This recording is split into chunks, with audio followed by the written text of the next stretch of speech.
Hello my dear health lovers. ప్రకృతి మన సమస్యలన్నిటికీ అడ్వాన్స్డ్ గా ఎప్పుడో పరిష్కారాలను తయారు చేసి పెట్టింది. ఈ నేచర్లో మనకు దొరకని క్యూర్ అంటూ లేదు.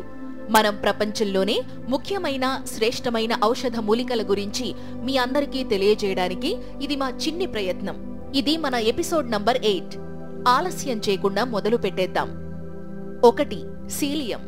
భారతదేశంలో పుట్టిన ఈ సీలియం తరువాత పాకిస్తాన్, ఇరాన్ చేరి ప్రపంచమంతా పరిచయమైంది. ఈ సీలియంలో ఒక్కో మొక్క దాదాపు 15,000 గింజలను తయారు చేస్తుంది. దీనిని భారతదేశంలో ఇసాబ్గోల్ అని కూడా అంటారు.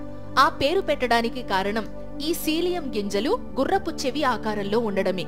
ఇక దీని ప్రధాన ఉపయోగం జీర్ణ సమస్యల విషయంలో ఉంటుంది. ఈ సీలియం ఒక మంచి ఫైబర్ గా జీర్ణాశయంలో సమస్యలపై పనిచేస్తుంది. ప్రతి 100 గ్రాముల సీలియంలో 70 గ్రాముల పైగా ఫైబర్ ఉంటుంది. ఈ సీలియంను నీటిలో నానబెట్టినప్పుడు దీని పరిణామం 10 పెరుగుతుంది. డయేరియా వంటి సమస్యలకు, ఇరిటబుల్ బవెల్ సిండ్రోమ్ విషయంలో దీనిని ఉపయోగిస్తారు. సాల్యుబుల్ ఫైబర్ ఉండడం వల్ల ఈ సీలియం చెడు కొలెస్ట్రాల్ ను తగ్గించి బరువు తగ్గడంలో కూడా సహాయపడుతుంది. అలాగే డయాబెటిస్ రిస్క్ తగ్గించడంలో కూడా ఈ సీలియం ప్రభావం చూపగలదు.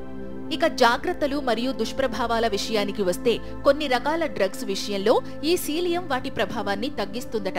అందుకని ఆ మెడిసిన్ ఉపయోగించడానికి 1 గంట ముందు కానీ తరువాత కానీ ఇది ఉపయోగించడం మంచిది.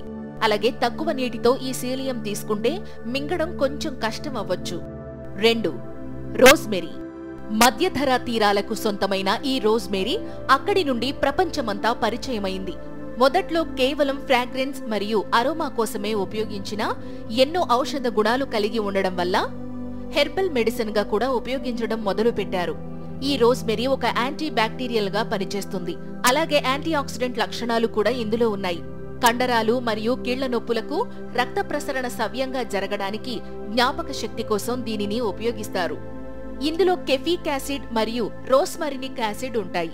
ఈ పదార్థాలు యాంటీ ఆక్సిడెంట్ల మాత్రమే కాకుండా యాంటీ ఇన్ఫ్లమేటరీ ప్రభావాన్ని కూడా కలిగి ఉంటాయి. రోజ్మెరీలో కార్నోసోల్ అనే మరొక సమ్మేళనం కూడా ఉంది. ఇది కణితి ఏర్పడకుండా చేస్తుంది. రోజ్మెరీని బ్రెస్ట్ క్యాన్సర్ కు కారణమయ్యే రసాయనాలను తొలగించడానికి కూడా ఉపయోగిస్తారు. రోజ్మెరీలోని టెర్పెనెస్ ఆక్సిడేషన్ స్ట్రెస్ ని తగ్గించడంలో సహాయపడుతుంది.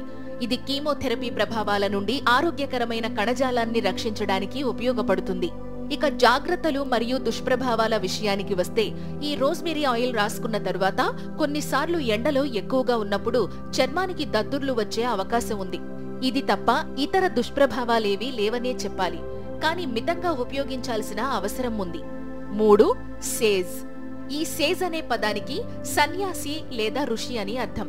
ఈ మొక్క కూడా వారిలా పవిత్రమైనదట. ఈ సేజ్ మొక్క స్లావియా అనే జాతికి చెందింది. స్లావియా అంటే కాపాడేది అని అర్థం. పూర్వం గ్రీకులు, రోమన్లు ఈ సేజును పవిత్రంగా భావించేవారట.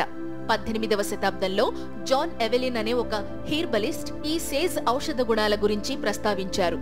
ఈ మూలిక జలుబు, దగ్గు, గొంతు నొప్పి వంటి సమస్యలపై పనిచేస్తుందట. అలాగే జ్ఞాపక శక్తి సంబంధిత సమస్యల్లో కూడా ఈ మూలిక ఉపయోగం ఉందట. ఇంకా మహిళల్లో మోనోపాజ్ సంబంధిత సమస్యల్లో ఈ సేజును ఉపయోగిస్తారు. ఈ సేజ్ మూలికను జ్ఞాపక శక్తిని పెంచేదిగా భావిస్తారు.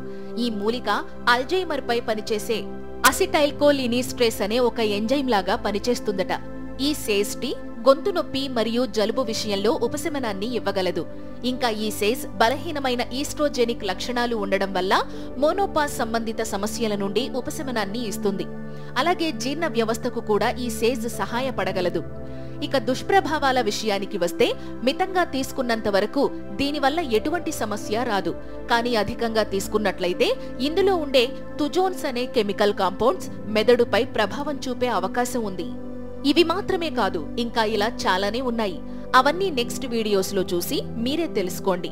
నెక్స్ట్ పార్టుతో మళ్ళీ కలుద్దాం. ఈ ఇన్ఫర్మేషన్ మీకు విలువైనదిగా అనిపిస్తే నేచర్ క్యూర్ ఛానల్ ను లైక్ చేయడం, షేర్ చేయడం, అలాగే సబ్స్క్రైబ్ కూడా చేయడం మర్చిపోకండి.